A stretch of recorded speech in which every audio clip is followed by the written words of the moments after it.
Saudara yang dikasih Tuhan, selamat pagi, selamat hari Minggu, selamat menikmati firman Tuhan yang akan saya sampaikan. Namun sebelumnya kita berdoa. Bapa di surga, berkatilah supaya firman Tuhan ini boleh membuat kami boleh hidup menurut kehendak-Mu. Berbicara Tuhan di dalam kehidupan kami. Dalam nama Tuhan Yesus kami berdoa. Amin. Kita akan merenungkan firman Tuhan di bawah satu tema, hubungan suami istri yang harmonis dalam kehendak Kristus. Camkan ya, hubungan suami istri yang harmonis dalam kehendak Kristus. Mari kita baca dari Efesus pasal yang kelima ayat 22 sampai dengan 33. Hai istri, tunduklah kepada suami seperti kepada Tuhan. Karena suami adalah kepala istri, sama seperti Kristus adalah kepala jemaat. Dialah yang menyelamatkan tubuh. Karena itu sebagaimana jemaat tunduk kepada Kristus, demikian jugalah istri kepada suami dalam segala sesuatu. Hai suami, kasihlah istrimu sebagaimana Kristus telah mengasihi jemaat dan telah menyerahkan dirinya baginya untuk menguduskannya sesudah ia menyucikannya dengan memandikannya dengan air dan firman, supaya dengan demikian ia menempatkan jemaat di hadapan dirinya dengan cemerlang, tanpa cacat atau kerut atau yang serupa itu, tetapi supaya jemaat kudus dan tak bercela. Demikian jugalah suami harus mengasihi istrinya sama seperti tubuhnya sendiri.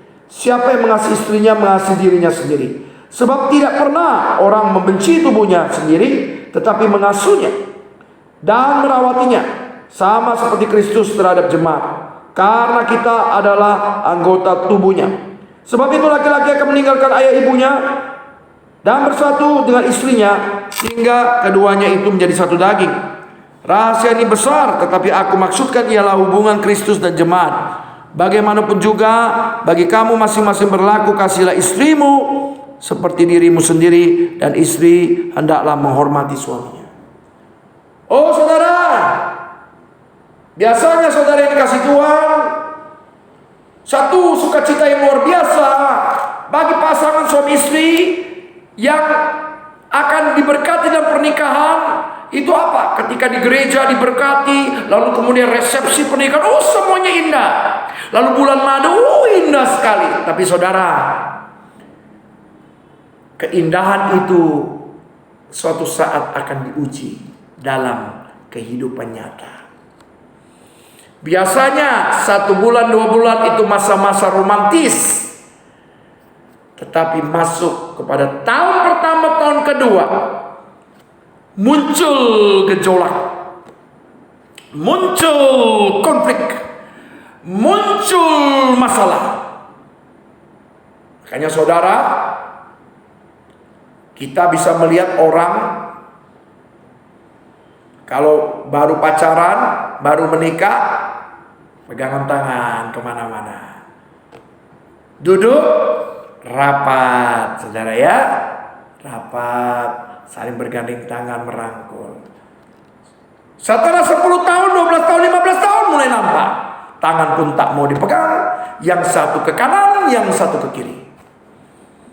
Saudara, kalau baru-baru menikah, nyanyinya lagunya begini, kaulah segalanya bagiku. Setelah 10 tahun, 15 tahun, lagunya beda saudara. Aku begini, engkau begitu, samalah saja. Akhirnya sang perempuan akan berkata, pulangkan saja aku pada ibuku. Saudara, inilah yang sering terjadi saudara. Dan saya melihat saudara, betapa mudahnya manusia melupakan janji di hadapan Tuhan. Betapa mudahnya pasangan suami istri yang berkomitmen kepada Tuhan melupakan itu. Tetapi sebagai tugas saya pendeta, pimpinan jemaat Gemikana yang pada hari ini hadir dalam kehidupan setiap jemaat, saya mengingatkan firman Tuhan ini kepada setiap jemaat yang menikah, kepada setiap jemaat yang mengucapkan janji pernikahan. Masih ingat cincin di tangan kalau belum dijual? Masih ingat janji yang diucapkan kalau belum lupa? Saya, Cliff Manuel, menerima engkau, Rifka Upi Gundati, sebagai istriku, dalam keadaan sakit maupun sehat, kaya maupun miskin, susah maupun senang, sampai maut memisahkan kita. Saya, Rifka Upi Gundati, menerima engkau, Cliff Manuel Sulaiman, sebagai suamiku, baik dalam keadaan sehat maupun sakit, kaya atau miskin, susah atau senang, sampai maut memisahkan kita. Saudara tahu ketika Anda mengucapkan janji pernikahan itu kudus di hadapan Tuhan. Anda sudah berdasar di hadapan Tuhan. Ini bukan main-main. Kalau begitu, apa yang Anda harus lakukan? Kalau Anda mau hubungan suami istri harmonis di dalam kehendak Kristus, maka yang harus Anda lakukan pertama adalah jadikan Kristus sebagai dasar hidup suami istri. Itu harus jadikan Kristus sebagai dasar hidup. Makanya suami harus hidup di dalam Kristus, istri harus hidup di dalam Kristus. Kristus adalah kepala jemaat. Karena itu saudara, ini syarat pertama. Kalau kita mau memiliki hubungan suami istri di dalam kehendak Kristus, jadikan Kristus sebagai dasar kehidupan suami istri. Oh saudara, artinya apa? Sederhana saudara, tetapi sulit dilakukan kadang-kala. Kita tahu dasar itu, tapi kita seringkali mengabaikannya. Artinya apa? Kalau Kristus menjadi dasar dalam hidup suami istri, maka firman Tuhan Yesus itu harus kita lakukan, bukan berdasarkan perasaan kita. Tuhan Yesus dan firman-Nya itulah menjadi dasar di mana kita taat dalam pernikahan kita, bukan berdasarkan perasaan kita. Artinya saudara, Anda untuk harmonis bukan didasarkan pada kehendak Anda, tapi kehendak Kristus, firman-Nya. Apa yang dikatakan Tuhan Yesus? Apa yang telah dipersatukan Allah tidak boleh diceraikan manusia. Ingat itu. Jadi kalau saudara sudah mengingat firman itu, jangan main-main. Jangan main-main. Jangan main-main dengan dosa. Dosa adalah dosa. Dosa bukan sekedar masalah. Kalau Tuhan bilang tidak boleh bercerai, jangan coba-coba Anda bercerai. Kenapa? Seperti kertas ini, kalau dilem lalu dikoyakkan, apa yang terjadi? Betul, salah satu atau keduanya terkoyakkan, saling terluka. Itu sebabnya Tuhan tidak mau bercerai. Karena itu saudara yang dikasih Tuhan, saya mau katakan tidak mudah saudara. Tidak mudah. Kita itu harus belajar seperti ini saudara. Suami istri itu harus menjadikan, ya saya gambarkan ya, menjadikan Tuhan Yesus itu sebagai dasar. Nah saudara lihat, ini Tuhan Yesus, ini suami istri. Maka kalau Anda ingin menjadikan Tuhan sebagai dasar hidup suami istri, maka apa yang terjadi? Suami harus semakin dekat dengan Tuhan Yesus. Istri harus semakin dekat dengan Tuhan Yesus. Sehingga makin suami dekat dengan Tuhan Yesus, makin istri dekat dengan Tuhan Yesus, makin Tuhan Yesus persatukan, makin intim. Namun sebaliknya, jika suami makin menjauh, istri makin menjauh, maka apa yang terjadi? Tidak ada keharmonisan. Atau hanya istri yang dekat, tapi suami yang jauh, sama. Jadi maksudnya apa? Dua-dua harus dekat dengan Yesus. Istri dekat dengan Tuhan Yesus, suami dekat dengan Tuhan Yesus. Itulah cara menjadikan Tuhan Yesus itu dasar hidup. Artinya apa? Saya gambarkan lagi saudara. Ya, saya gambarkan lagi. Artinya saudara, di dalam hati kita. Kita harus menjadikan Tuhan Yesus yang utama, saudara. Artinya apa, saudara? Kalau Tuhan Yesus yang utama, begini gambarnya, saudara. Nih, hidupku bukannya aku lagi, tapi Yesus dalamku. Hidupku bukannya aku lagi, tapi Yesus dalamku. Yesus hidup, Yesus hidup dalamku. Hidupku bukannya aku lagi, tapi Yesus dalamku. Nah ini, ego kita nomor 2, Tuhan Yesus nomor 1. Tuhan Yesus memimpin di tata hati kita, kita nomor 2. Kadang-kala kita pengen merebut tata ini, tidak boleh kalau kita mau hidup di dalam Kristus. Kalau Kristus menjadi dasar hidup kita, maka ego nomor 2, Kristus nomor 1. Itu caranya, saudara. Artinya apa? Keinginan kita, aduh aku pengennya apa? Kalau nggak cocok sama suamiku, aku cerai, aku kawin lagi, aku berselingkuh. Tuhan bilang tidak boleh, tidak boleh. Apa yang sudah dipersatukan Allah tidak boleh diceraikan manusia. Kita harus taat, bukan berdasarkan perasaan like or dislike, tapi harus kita benar-benar tunduk. Ya Tuhan, sekalipun perintahmu itu sulit, sekalipun perintahmu itu berat, saya mau ikut Engkau, saya mau jadikan Engkau sebagai juru selamat, saya mau taat. Itu yang pertama, saudara. Bagaimana hubungan suami istri yang harmonis di dalam kehendak Kristus? Maka apa yang harus kita lakukan? Yang pertama adalah jadikan Kristus Yesus Tuhan sebagai dasar hidup suami istri. Itu yang pertama. Yang kedua, istri harus tunduk dan hormat kepada suami seperti kepada Tuhan. Hai istri, tunduklah kepada suami seperti kepada Tuhan. Ayat 22. Ayat 23, karena suami adalah kepala istri sama seperti Kristus adalah kepala jemaat. Efesus 5 ayat 33b, istri hendaklah menghormati suaminya. Nah, kata tunduk itu hupotaso. Hupo itu di bawah, taso menempatkan. Berarti tunduk artinya hupotaso, menempatkan diri di bawah suami. Konsekuensinya apa? Sekalipun suami nggak rohani, sekalipun suami mungkin tidak terpandang, sekalipun suami dibandingkan status istri jauh lebih hebat istri, tapi kalau istri sudah menikah dengan suami, istri harus menempatkan diri di bawah. Artinya apa?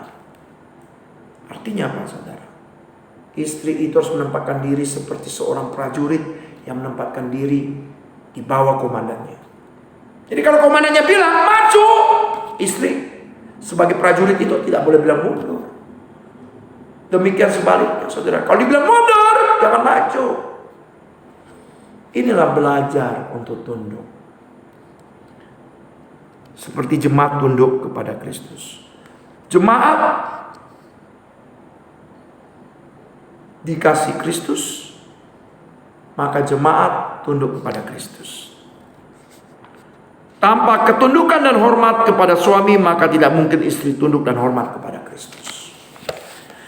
Yang ketiga, saudara, bagaimana supaya kita bisa memiliki hubungan suami istri yang harmonis dalam kehendak Kristus? Yang pertama, saudara, istri tunduk dan hormat kepada suami seperti kepada Tuhan.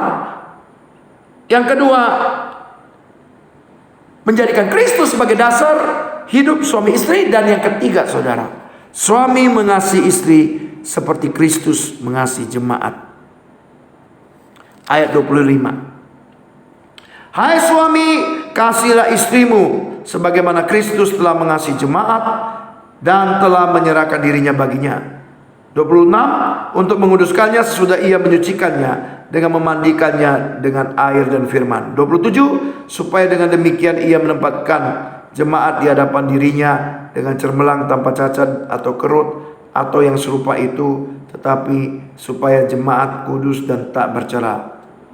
Ayat 28. Demikian juga suami harus mengasihi istrinya sama seperti tubuhnya sendiri. Siapa yang mengasihi istrinya, mengasihi dirinya sendiri. Saudara yang dikasihi Tuhan, ayat 33a, bagaimanapun juga bagi kamu masing-masing berlaku, kasihilah istrimu seperti dirimu sendiri. Suami harus mengasihi istri seperti Kristus mengasihi jemaat. Karena apa? Karena kasih, kata kasih yang digunakan itu bukan kasih eros. Kalau kasih eros, kasih hawa nafsu.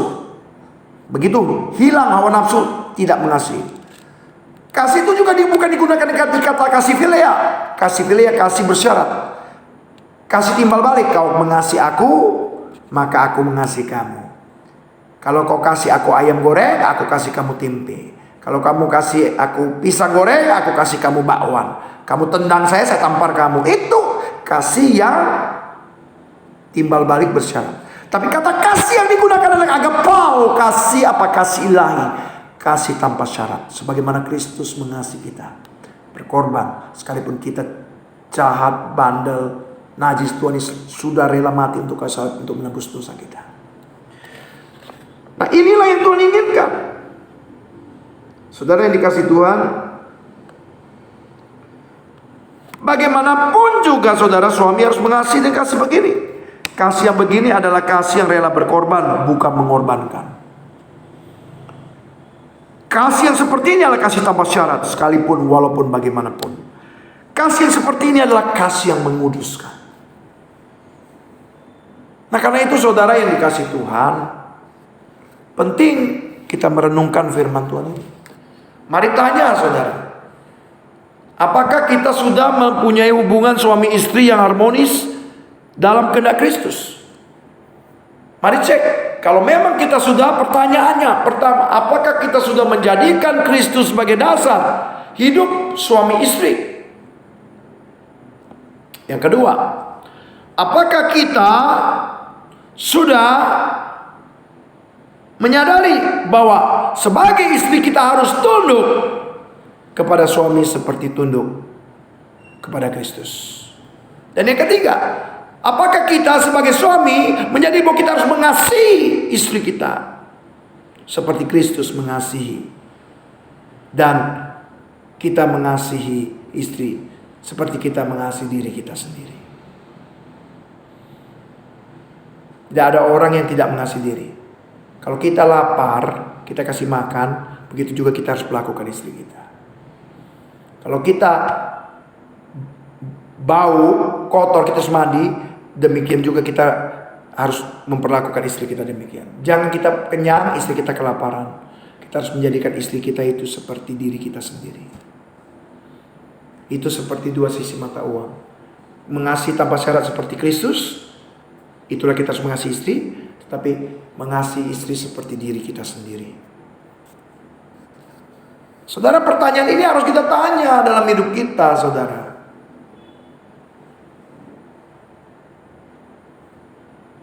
Kalau kita mau hidup kita, hubungan suami istri itu harmonis dalam kehendak Kristus.